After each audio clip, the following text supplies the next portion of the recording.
하나님, 민속의 명절인 추석을 허락해 주시고 저희들이 이렇게 하나님의 은혜를 감사하며 또한 주일에 모여 예배드리게 하심을 감사드립니다.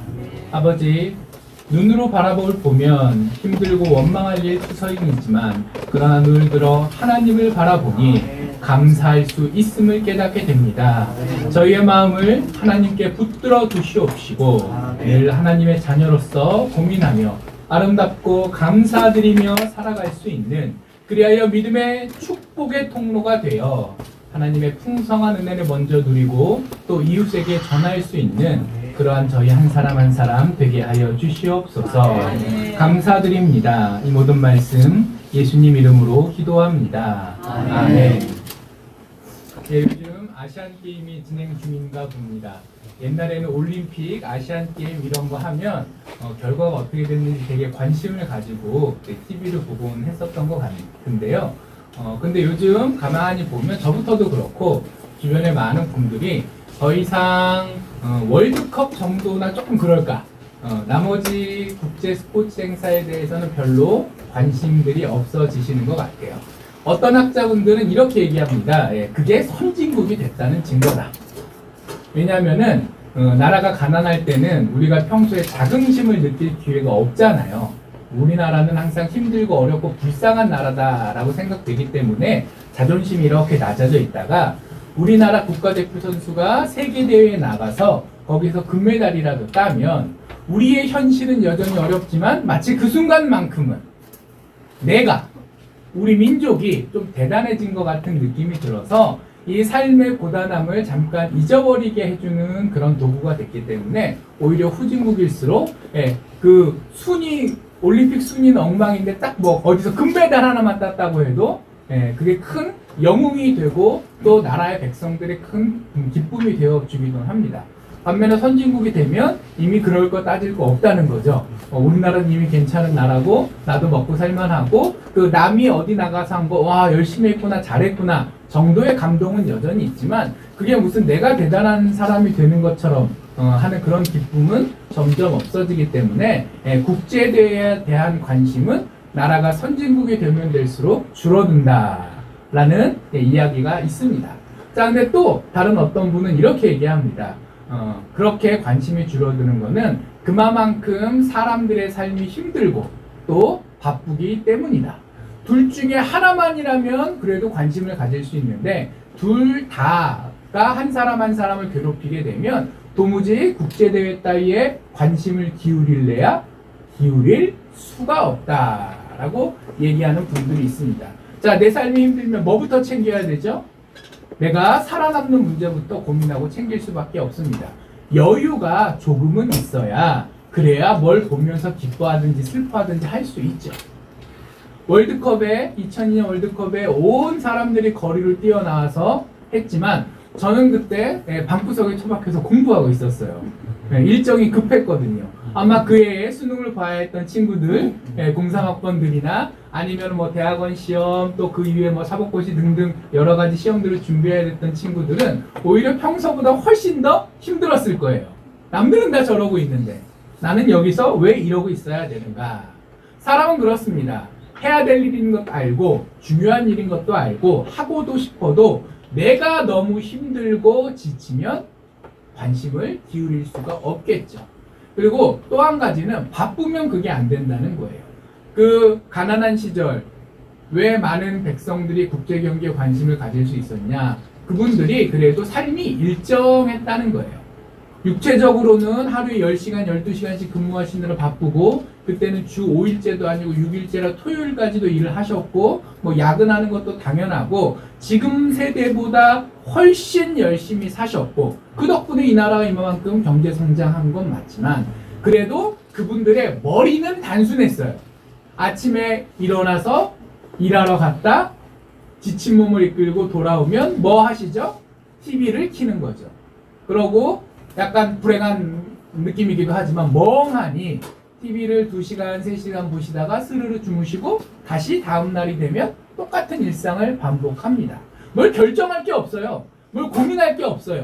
나의 내일은 나의 오늘과 똑같을 거예요. 먼 미래 이렇게 열심히 살다 보면 조금씩 저축이 늘고 조금씩 우리의 삶이 펴질 거라는 기대는 있지만 근본적으로 고민하며 살지 않았습니다. 회사에 가서도 뭐 새로 배울 거 없어요. 그냥 어제 하던 거 오늘 하루 종일 뚝딱 하면 되는 거였어요. 육체적으로야 힘든 시절이었지만 마음은 오히려 단순하게. 그래서 무언가 새로운 이벤트가 생기면 너무 단순하면 사람은 심심하잖아요. 심심하게 살다가 무언가 계기가 되니까 관심을 기울일 수 있었는데, 자, 지금은 내가 힘든 것도 힘든 거지만 불안하지 않으세요? 기후위기가 어쩌고 저쩌고 전쟁이 어쩌고 저쩌고 뭐 북한이 요새 뭐 잠수함도 만들었다 그러고 무슨 미사일도 만들었다 그러고 그 다음에 정치는 어떻게 돌아가는지 온갖 소리를 들리는 것마다 내 마음에 잘 되고 있구나 라고 생각하기보다는 이거 어쩌지? 하면서 계속 내가 뭐 할 수 있는 일도 없는 것 같은데 그래도 마음은 계속 부산하게 만드는 시대를 우리가 살고 있습니다. 드라마 하나를 보려고 해도 옛날에 TV 딱 틀면 저 어릴 때는 방송국이 3개밖에 없었어요. MBC, KBS1, KBS2. 머리를 굴리고 굴려봐야 몇 개 중에 하나예요? 3개 중에 하나 봐야 되는 거예요. 근데 요즘은 정말 뭐 감당할 수 없을 만큼 볼 게 많습니다. 자, 그러면 사람은 기쁠까요? 스트레스를 받을까요? 스트레스를 받아요. 뭐 볼까? 돌리다가 시간 다 가서 자야 됩니다. 근데 이게 사람이에요. 현대사회가 경제적으로 발달했다고 하지만 사실 그 자체가 한 사람 한 사람에게는 더 큰 스트레스를 부여합니다. 왜? 목가적 삶을 살고 싶다라는 옛날 표현이 있겠어요.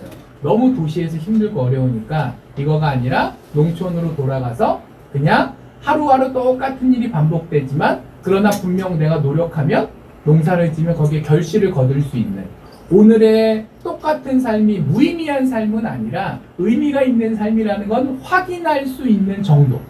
이 균형.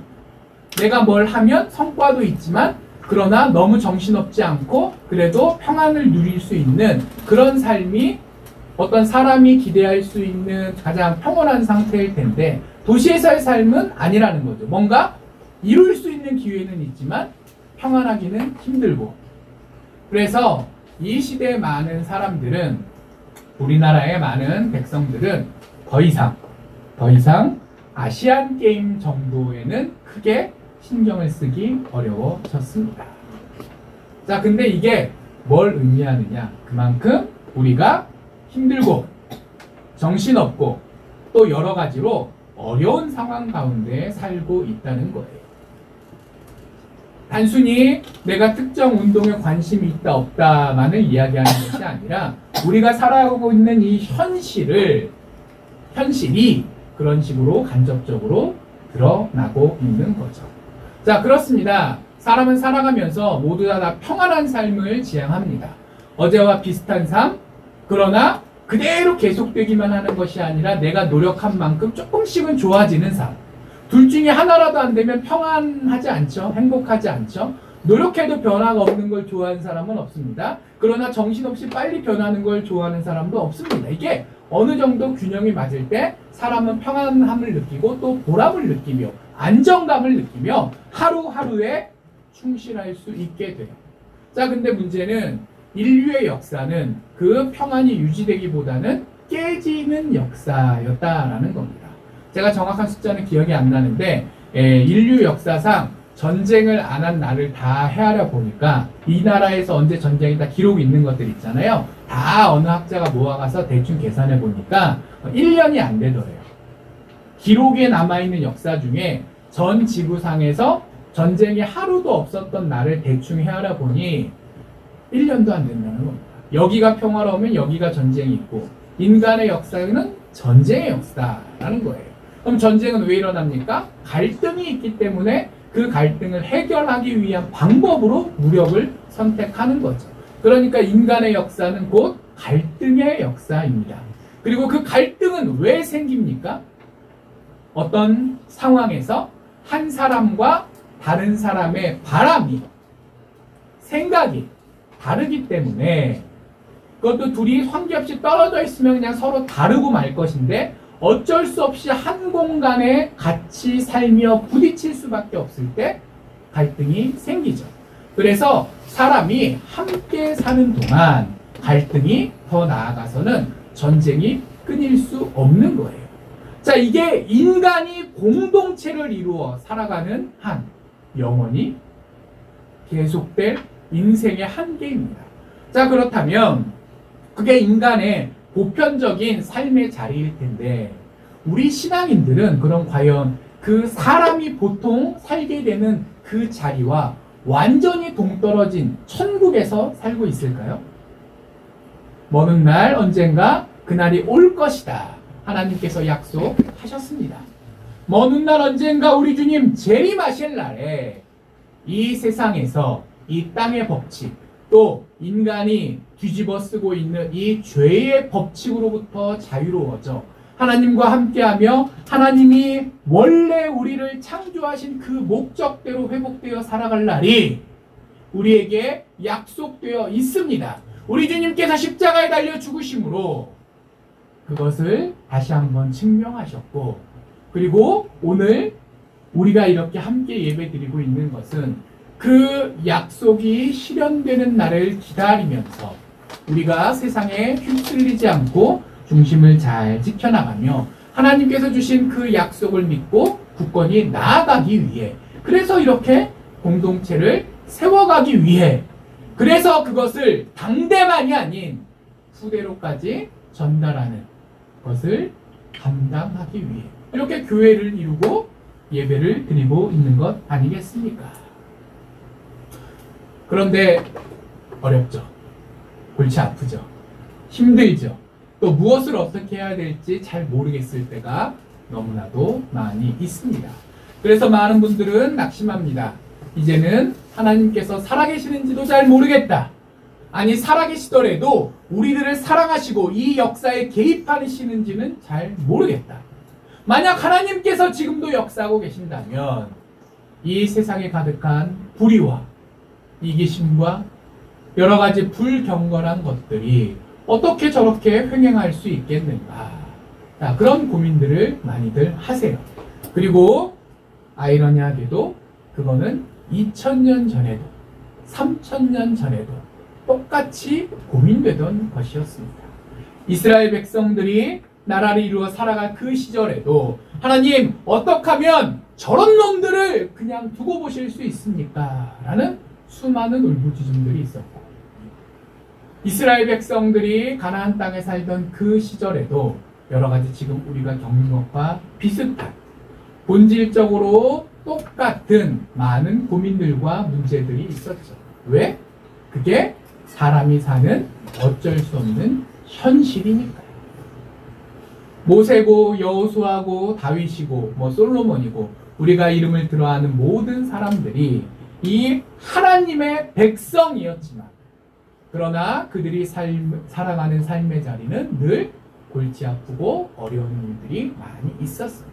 자, 그래서 우리는 깨달아야 합니다. 하나님, 내 인생 평안하게 해주세요. 그렇게 기도하십시오. 그러나 그 평안은 하나님께서 우리에게 은혜로 주실 것이지 당연한 것도 아니고 우리가 노력한다고 해서 쟁취할 수 있는 것도 사실 아니다라는 거예요. 하나님이 어떤 분이신지를 아는 것만큼이나 우리의 인간이라는 이 존재와 그 삶의 자리가 원래 어떤 것인지를 알고 있어야 그 자리를 살아가는 내가 어떻게 살아갈 수 있을지를 공부하고 배우고, 그리고 그 배운 것들을 몸에 새겨서 실제로 그렇게 살아낼 수 있게 되잖아요. 살아보시면서 내 선의로 좋은 결과가 자동으로 따라 나오지 않았더라라는 경험을 다들 해보셨을 거예요. 동기는 좋았는데 결과를 망치는 경우도 있고, 반면에 동기가 나빴는데 결과는 좋아서 스리슬쩍 원래는 나쁜 사람이었는데 역사책에 좋은 사람처럼 기록되어 있는 경우도 꽤 많이 찾아볼 수 있습니다. 자, 제일 대표적인 사람이 아마 아메리카 대륙을 발견했다는 콜럼버스일 거예요. 지금 따지고 보니까 아메리카 대륙을 콜럼버스가 발견한 것도 아니었어요. 그 전에 이미 수많은 사람들이 아메리카 대륙에 갔다 왔어요. 근데 단지 기업 비밀이었기 때문에 소문은 안 낸 거예요. 지금 캐나다 앞바다가 대서양 쪽 캐나다에 그렇게 대구가 많이 잡힌대요. 요즘은 하도 잡혀가지고 옛날에 평균 1.5m였는데 요즘은 50cm까지 줄어가지고 난리가 났다고. 근데 원래 그 동네가 그렇게 대구가 많아서 네덜란드, 프랑스, 영국, 뭐 노르웨이 이런 어부들이 거기까지 가서 대구를 잡아다가 영국을 포함한 유럽 대륙을 먹여 살려서 산업혁명이 일어났어요. 먹고 사는 문제가 해결돼야 공장을 짓든지 말든지 할 거잖아요. 자, 이미 캐나다, 거기를 캐나다라고 부르지 않았고 미국이라고 부르지 않았지만 그 바닷가에 수없이 많은 어부들이 왔다 갔다 했다는 거예요. 근데 그 사람들은 여기가 대구가 잘 잡힌다는 걸 소문내면 어떻게 되는 거예요? 다 몰려올 거 아니에요. 다 몰려올 거 아니에요. 자, 그리고 실제로 처음에는 노르웨이 어부부터 시작했는데 그 소식을 듣고 영국 애들이 보다가 이거 뭐가 이상하다 해가지고 따라가고 마지막에는 프랑스까지 이거 뭐가 이상하다 따라가고 자, 그렇게 해서 그 동네 알 사람은 다 알만한 일들이 되었는데 근데 결국은 역사책에 아메리카 대륙을 발견한 사람 누구라고 되어 있죠? 콜럼버스. 이 사람 착한 사람일까요? 나쁜 사람일까요? 무지하게 나쁜 놈이에요. 무지하게 나쁜 놈이에요. 그의 삶을 바라보면 정말 이득을 위해서라면 무슨 짓도 가리지 않고 있는 아주 나쁜 사람입니다. 자, 근데 제가 어릴 적에 읽었던 위인전에는 콜럼버스는 꽤나 괜찮은 사람으로 나와 있었어요. 자, 이런 경우가 많이 있습니다. 자, 그가 돈을 벌겠다고 노예를 잡아서 무슨 짓을 해서라도 나는 부자야 될 거라는 악한 의도로 출발했지만 결과적으로 역사상에서 실제로는 그 전에 많은 사람이 갔다 왔지만 어쨌든 역사상에 뉴스를 낸 거죠. 동쪽에 걔네 입장에서 서쪽에 대륙이 있다. 그 대륙은 인도다. 콜럼버스는 죽을 때까지 거기가 인도인 줄 알고 죽었어요. 자, 사실도 아니었고 의도도 좋지 않았지만 그 결과가 이 인류 역사의 팽창을 가져왔기 때문에 콜럼버스가 위인전에 이름을 남기게 되었던 거죠. 자, 그래서 우리가 참 고민할 게 많이 있어요. 과연 어떻게 살아야 하는가. 그래서 오늘 하나님께서는 이 십부라와 부하 이야기를 통해서 하나님의 백성으로 살아간다는 것이 과연 어떤 것이고 우리가 무엇을 고민해야 될지 알려주십니다. 자, 이 십부라가 부하가 살던 시대 출애굽기 1장에 기록되어 있잖아요. 1절부터 14절까지 이 부하와 십부라의 얘기 앞에 얘기가 잠깐 나옵니다. 먼저 어떤 얘기가 나오냐면요. 요셉이 나라를 살렸잖아요. 그래서 요셉의 집안이 아주 인정받아서 온 가족을 다 바로가 데리고 와라. 일종의 어떤 국가 유공자니까 너희 가족도 우리가 다 받아주고 땅도 주고 대우도 해주겠다라고 해서 야곱의 일가 75명이 남자 기준으로 다 내려옵니다. 자, 그래서 고센 땅이라는 땅을 받아서 거기서 목축업에 주로 종사를 해요. 그리고 거기서 약간 외지지만 일종의 자치부인 거예요. 자치부처럼 돼서 거기서 자기들끼리 열심히 살다 보니까 인구도 많이 늘고 그리고 어쨌든 간에 요셉의 공록으로 나라가 완전 일대의 전환기를 맞이했기 때문에 요셉이 살아있을 동안은 물론 요셉이 죽고 나서도 그 나라의 어떤 배려 이런 것들이 남아 있었어요. 고생 끝 행복 시작. 그래서 평안을 누리는 이스라엘 백성들이 되었던 거죠. 그런데 8절에 보니까 그 요셉을 모르는 새로운 왕이 등장을 합니다. 자, 이집트 역사는 좀 복잡해요. 우리나라는 조선 왕조하면 500년 한 왕조잖아요. 고려 왕조에도 500년 한 왕조잖아요. 그러니까 왕조가 하나 들어섰다 하면은 그 나라 망할 때까지 한 왕조인 경우가 대부분인데 근데 신라처럼 예외도 있죠. 박씨, 석씨, 김씨 왕조의 시작이 3명이잖아요. 처음엔 돌아가면서 하다가 나중에 이제 김씨가 계속 하게 됐지만 자, 우리나라 역사에서도 이렇게 왕조가 섞여 있는 경우가 없지는 않아요. 근데 세계를 보면 훨씬 많이 있습니다. 그래서 이집트는 왕조가 역사가 긴 만큼 엄청 많이 바뀌었어요. 그 중에 대부분은 이집트 사람이 왕인 시절이었지만 외부의 민족이 쳐들어와서 이집트 땅을 점령하고 자기들의 왕조를 세우는 경우들이 꽤 많이 있었습니다. 주로 남쪽에 있는 수단에서 올라가거나 아니면 서쪽에 있는 리비아에서 옆으로 쳐들어오던가 두 나라의 어떤 외부 왕조인 경우들이 왕왕 있었어요. 자, 요셉이 잘 되었을 시절 이스트 사람들이 왕이 아니었습니다. 네, 리비아 계열의 사람들이 왕이었던 걸로 추정이 돼요. 자, 왕은 누굽니까? 이방인입니다. 그래서 이방인인 요셉을 흔쾌히 받아들이고 이방인인 요셉에 흔쾌히 높은 자리를 주는 거예요. 왜? 나와 같은 이방인, 혈족은 아니지만 그래도 이 이집트 사람들 대 이방인이라는 대결 구조에서 우리 팀 에이스 선수가 하나 생긴 거잖아요. 그러니까 이 소수파 그러나 지배층이었던 이 이방 왕조는 요셉을 후대했고 또 그 요셉이 엄청난 업적을 남기게 되면서 그 왕조가 안정되게 된 거예요. 얼마나 왕 입장에서는 고맙겠어요. 자, 근데 시간이 지나가면 흥망성쇠가 반복되죠. 그 이방 왕조가 쫓겨나고 이집트인의 왕조가 다시 새로 시작되었습니다. 그 사람들 입장에서 요셉은 좋은 사람이에요? 나쁜 사람이에요? 우리 죽이진 않았으니까 먹고 살게 해줬으니까 좋은 사람이라고 생각할 수도 있겠지만 그러나 확실히 옛날 전대 왕조가 생각했던 것처럼 요셉에 호의적이진 않습니다. 자, 그리고 이 애굽 사람들이 왜 이방 왕조 쫓아내고 이집트인이 왕이 돼야 된다 해가지고 쿠데타를 일으켰을까요? 자기네들도 뭔가 억울한 게 있었겠죠? 박해받았던 게 있었겠죠? 자, 근데 우리가 권력을 쟁취하고 딱 보니까 이 나라에 히브리인들이 너무 얼마나 많냐? 그때 당시 대충 추계하면 이집트 남자를 30만 정도 본대요. 근데 히브리인은 출애굽할 때 기준으로 얼마죠? 남자가 60만이 넘어요. 자, 지배하는 이집트인보다 노예로 있는 히브리인이 2배 이상 머릿수가 많습니다. 자, 요즘은 핵폭탄 하나 떨어지면 머릿수가 무의미한 시대가 되었지만 옛날의 전쟁은 주로 뭐로 하죠? 성인 남자의 숫자입니다. 물론 훈련 중요합니다. 물론 무기 중요합니다. 자, 그러나 그 원초적인 시대에 가장 근본적인 군사력은 결국 머릿수였어요. 자, 근데 나라를 다스려야 되는 왕 입장에서 머릿수가 반밖에 안 돼. 그리고 더군다나 우리 애굽인 30만 명 중 군사로 나갈 수 있을 만한 사람은 히브리인들이 뽑은 비율보다 훨씬 더 적어요. 왜? 히브리인들은 뭐 하는 사람들이에요? 몸으로 일하는 사람. 자, 그 당시에 특히 목축업에 종사하던 사람이 징집 1순위입니다. 왜요? 농사 짓는 사람보다 목축업에 종사한 사람들이 전사로서의 기본 훈련이 훨씬 많이 돼 있어요. 자기보다 더 센 곰이랑 사자랑 싸워봐야 됩니다. 그리고 그걸 위해서 죽지 않으려고 트레이닝을 하죠. 다윗처럼 가까이 붙어 싸우면 무서우니까 뭐 해야 돼요? 뭘? 던져야 되죠. 던지려면 돌을 던지든지 활을 쏘든지 원거리 무기에 대한 숙련도도 훨씬 높습니다.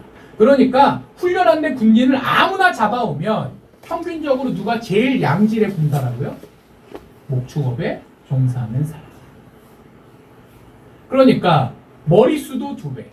근데 이쪽은 노예라 거의 대부분 육체노동을 하니까 바로 군사로 징집할 수 있는 비율도 높고 반면에 애굽 사람들은 거기에 귀족들도 있고 뭐 학자들도 있고 그래서 삿대고 뽑대고 다 해서 군사로 징집할 사람은 한 반? 머릿수도 절반이 안 되는데 가능한 군사 비율로 따지면 2배가 아니라 3배, 4배 이렇게 벌어질 상황인 거예요. 어느 왕이 불안하지 않겠습니다.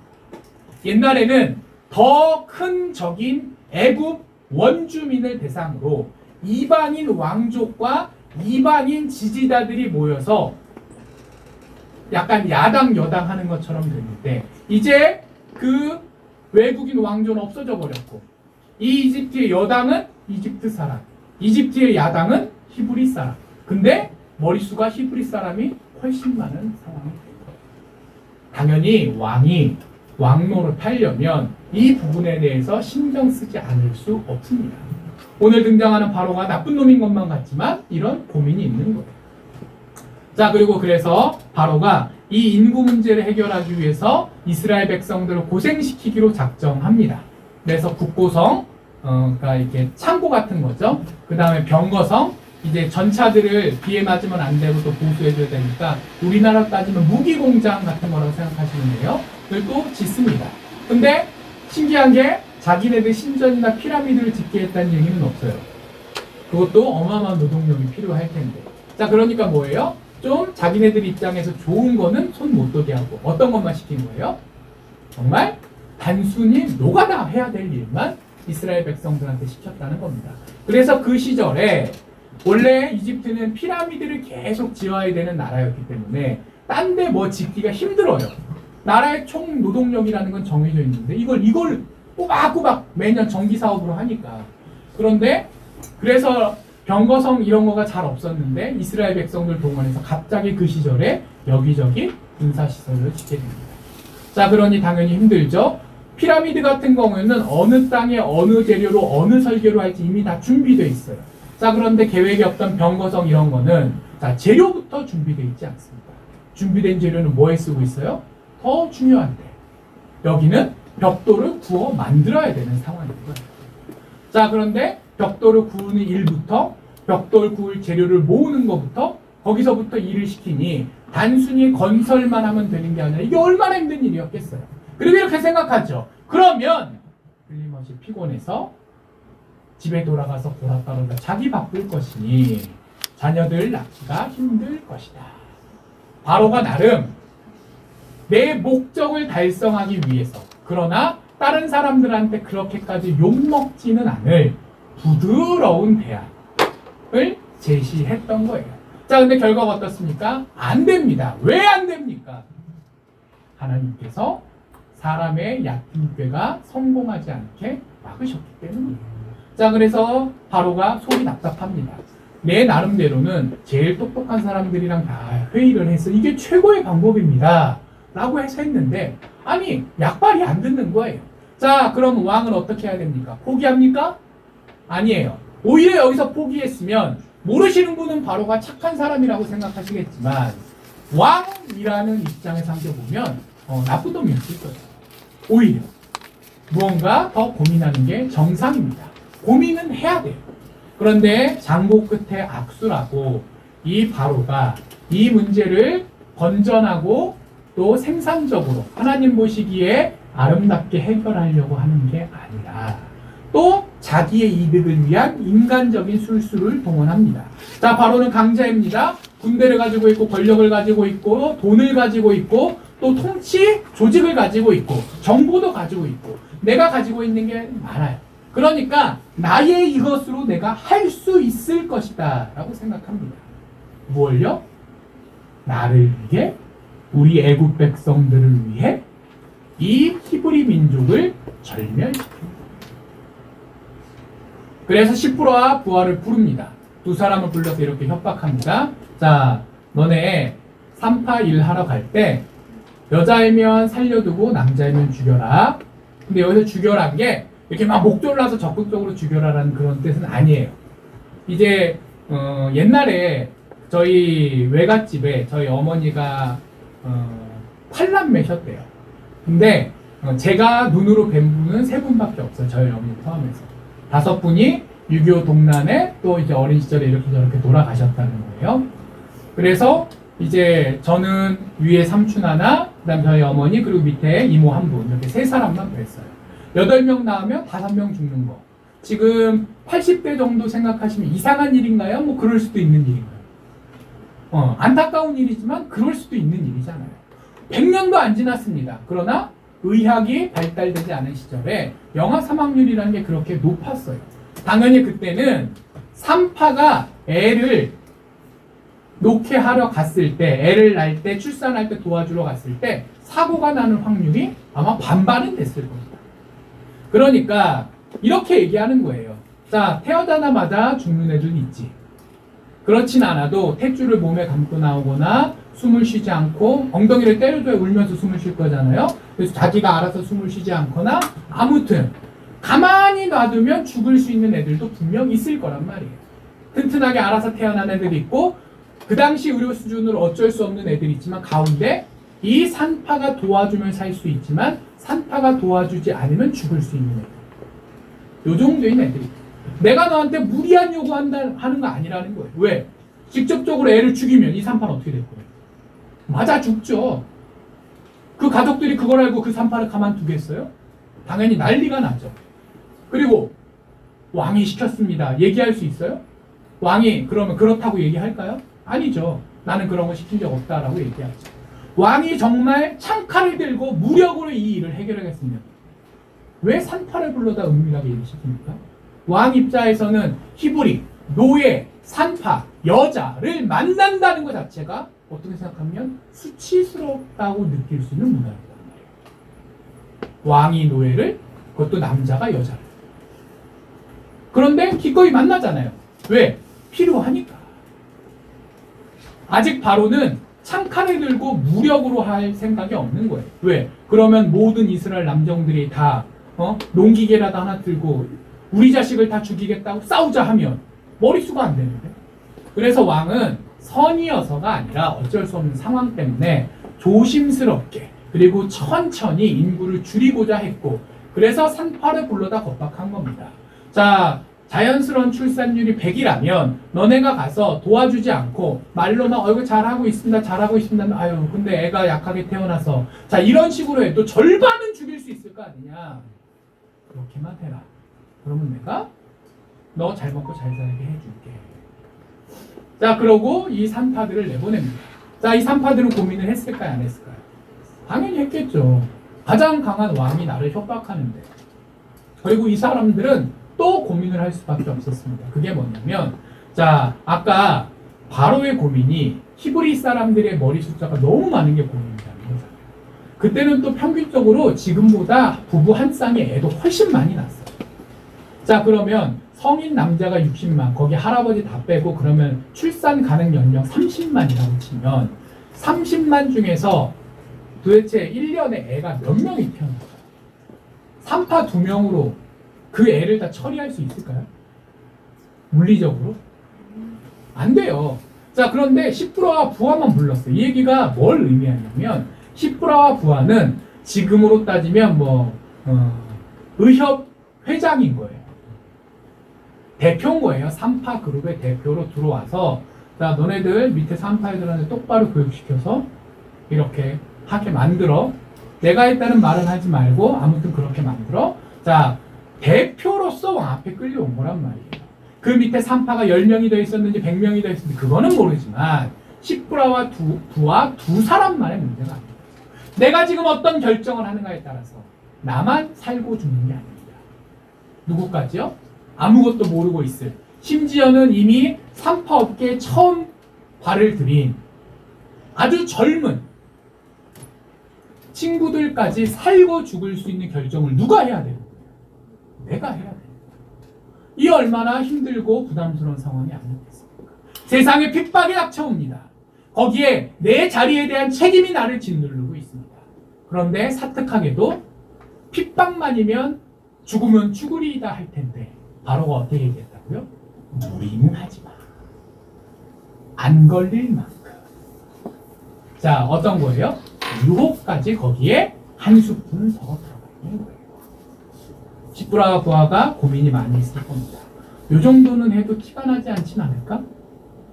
요 정도 하면 바로한테서는 살고 밑에 애들도 무사하고 나도 걸리지 않고 민족 반역자 취급도 안 당하고 어떻게 요 줄타기를 계속할 수 있지 않을까? 충분히 고민이 되었을 거예요. 자, 바로 이게 하나님의 백성으로 산다는 겁니다. 말도 안 되는 얘기를 들을 땐 아니라고 할 수 있어요.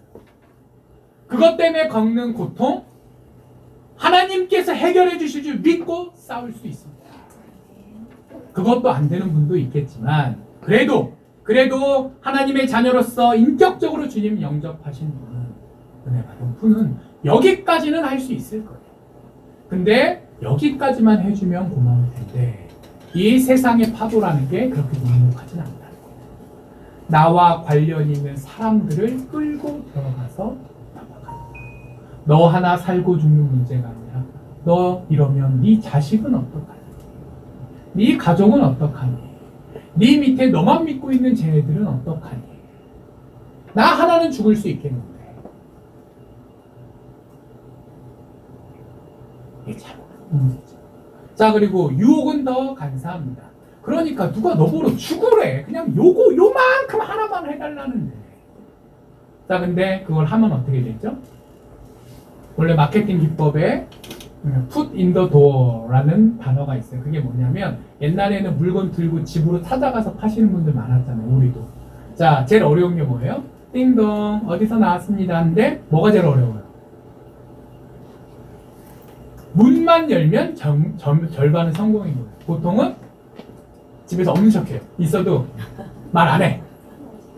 아니면 됐어요 하고 문 안 열려주려고. 근데 문만 쫙 어떤 식으로 열었다. 작은 유혹에 빠졌다. 그러면 곱게 끝나지 않습니다. 그 다음에 put in the door잖아요. 문을 못 닫게 발을 문 사이에 낀다는 거예요. 문만 열면. 자, 그러고 계속 설득을 하는 거죠. 그래서 한 발씩 집으로 들어와 결국 물건을 팔아냅니다. 물건을 파는 분은 일만 하는 베테랑이고, 물건을 안 사고 싶지만 사게 되는 분은 이런 거에 되게 경험이 없는 분이잖아요. 정면 승부로 전문가와 비전문가가 붙었으니 누가 승산이 높겠어요? 애초에 문을 열면 안 되는 거죠. 다 알고 있습니다. 한 번 거짓말하면 계속 거짓말해야 되고, 한 번 양보하면 그 다음도 양보해야 될지 모르고, 내가 한 번 나의 기준을 내리면 또다시 그 기준을 내리라는 압력이 들어오는 거예요. 직장 생활을 하실 때 저 크리스찬이라 술을 안 먹습니다 했다가 사장님이 내 거 한 잔도 안, 거기에 어쩔 수 없어 한 잔 마시면 그 다음에 끝나나요? 아니죠. 이사님이 똑같은 얘기 하시죠. 야, 너 사장님 거는 받았는데 내 건 안 맞냐? 이게 근데 그게 인생의 법칙이란 말이에요. 처음부터 무조건이 차라리 쉽지, 한 발만 양보하겠습니다가 사실 그 한 발을 지키는 게 너무 어렵습니다. 자, 바로가 이 십부라와 부하를 유혹하듯이 우리 인생 가운데 그런 일들이 얼마나 많이 있습니까? 그게 우리가 살고 있는 삶이라는 거죠. 자, 그래서 십부라와 부하는 고민합니다. 자, 일단은 살아야 됐으니까 바로한테 책 잡히지 않게도 해야겠고, 또 대표자니까 밑에 있는 애들이 다치지 않게도 해야겠고, 그리고 또 하나님께서 보시기에 올바른 하나님의 백성의 삶도 살아내야 되겠고 고민합니다. 자, 그래서 이들은 바로의 명령을 거절하고 하나님의 뜻에 합당한 선택을 하죠. 산파 일을 하면서 아들들을 해치지 않습니다. 자, 당연히 이 소식을 듣고 바로가 화가 나겠죠. 다시 부릅니다. 그래가지고 이유를 설명해봐라. 아니면 너네 큰 화를 치를 거다 협박합니다. 그때 이 사람들이 뭐라고 얘기합니까? 히브리 여자들은 튼튼해서 뭐 산파가 도와주고 하시고 할 게 별로 없습니다. 아니, 도착할 때는 애는 이미 낳아놨고 뭐 이것저것 뒤처리를 해줘야 될 거 아니에요. 그 정도만 남아있는데, 아니 처음에 대놓고 죽이라고 하신 것도 아니고 그 눈치 봐가지고 적당히 하라고 그러는데 뭐 적당히 할 여지가 없어요 라고 얘기를 하니까 바로가 이제 이해가 된 거예요. 왜? 히브리 여성들은 밖에 나가서 일하잖아요. 일을 한다는 게 피곤한 일이기도 하지만 다른 말로 하면 뭐 하다는 거죠? 건강하다는 거예요. 아, 내가 이렇게 맨날 트레이닝을 시켜놨더니 애들을 숨풍숨풍 잘 낳는구나. 그치, 그건 어쩔 수 없지. 그건 인정. 그래가지고 바로가 이 산파들을 그냥 돌려보냅니다. 그리고 여기서 포기한 게 아니에요. 그러니까 너네 그만둬라 한 게 아니라 계속해서 그렇게 해라 라고 또 한 번 윽박 지릅니다. 자, 근데 이 산파들은 자신들의 결단을 바꿀 생각이 없었고, 그래서 결국 이스라엘 백성들이 계속해서 번창하고, 그래서 22절을 보니 바로가 안 되겠다.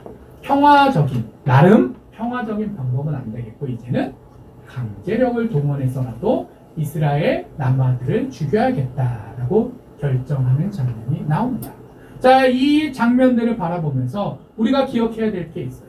자, 인생은 이렇게 어려운 것이고, 특히 나에 대한 내가 쉽게 판단할 수 있을 만큼의 엄청난 잘못, 그거는 안 할 수 있어요. 왜? 아니까. 그리고 내가 이 짓을 했다 어떤 결과가 나올지 예상이 되니까. 근데 보통 사람은 어디에 넘어지죠? 그런 큰 거에 넘어지지 않습니다. 갑자기 공무원한테 10억 뇌물 주겠으니까 이거 하나 처리해달라고 하면 잘 안 돼요. 뭐부터 하는 거죠? 뭐부터 사는 거죠.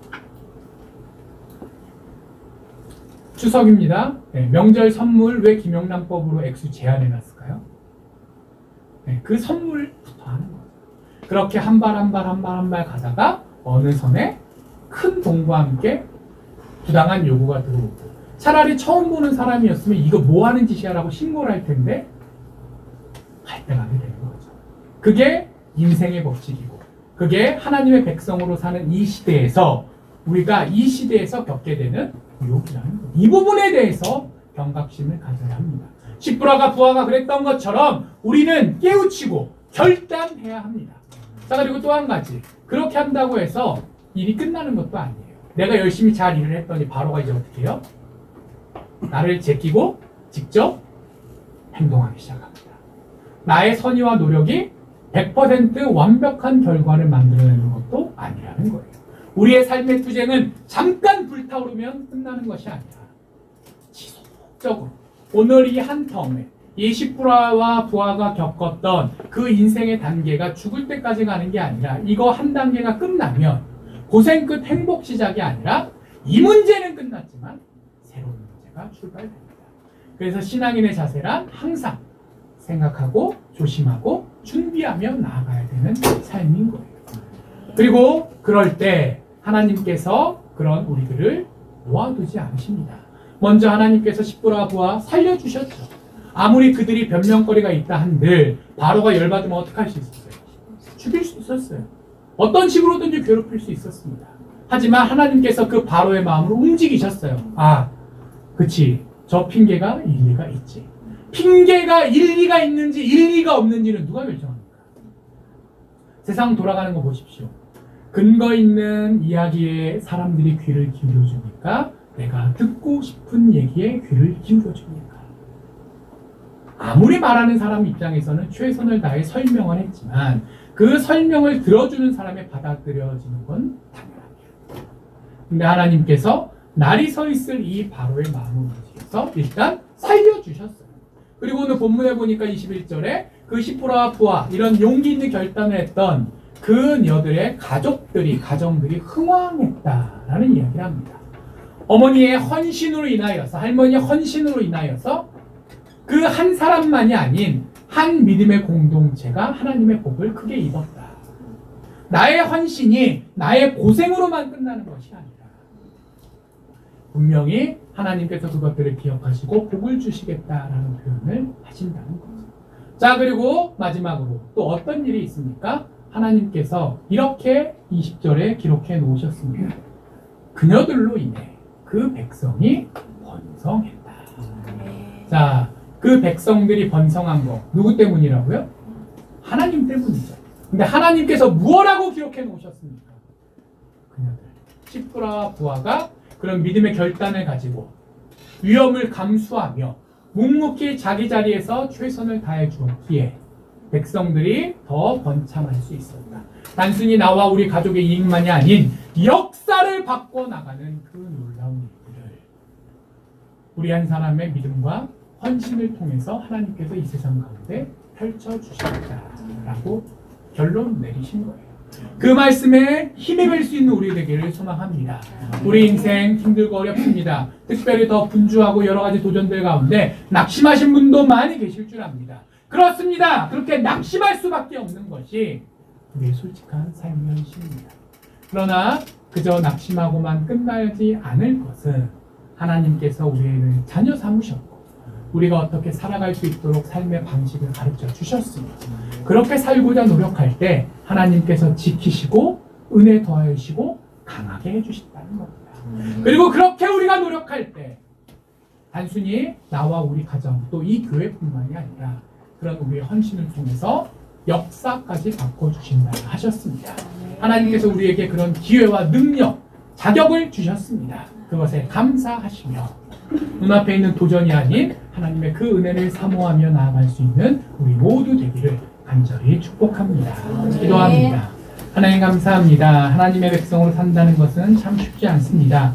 그러나 그 상황 가운데서도 하나님께서 이렇게 놀라우신 은혜로 인도하심을 들었사오니 저희들이 낙심치 않고 하나님의 백성으로 본분을 다하는 삶 살아내게 하여 주시옵소서.